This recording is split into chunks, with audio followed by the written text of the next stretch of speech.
Pemirsa, Balai Pengkajian Teknologi Pertanian Aceh bekerja sama dengan pemerintahan Aceh Besar akan mengembangkan kembali varietas padi lokal Belang Bintang. Padi jenis tersebut mulai hilang keasliannya yang ditanam petani selama ini.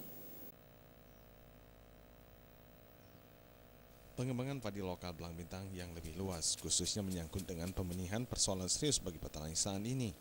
Khususnya pemerintah Aceh Besar, di mana selama ini kemurnian varietas padi Belang Bintang sudah mulai diragukan keasliannya. Melihat permasalahan tersebut, Balai Pengkajian Teknologi Pertanian Aceh dengan pemerintah Aceh Besar berencana akan memurnikan kembali varietas padi Belang Bintang. Sebagai benih lokal bisa dikembangkan lebih luas lagi untuk petani. Kepala BPTP Aceh Basri Abakar menyebutkan ada beberapa jenis varietas padi unggul baru yang sudah direkomendasi oleh Badan Litbang Pertanian. Di antaranya Impari 30 dan 32 yang diminati oleh petani, tahan terhadap penyakit yang dapat beradaptasi dengan kondisi iklim.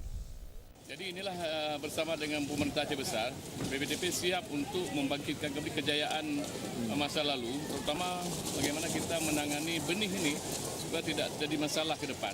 Termasuk kita menggali benih-benih potensi lokal seperti varietas Belang Bintang tadi. Ya, ini perlu kerja keras memang untuk mengidentifikasi kembali, untuk melakukan pemurnian, ya, sehingga varietas-varietas lokal itu bisa nanti dikembangkan lebih luas.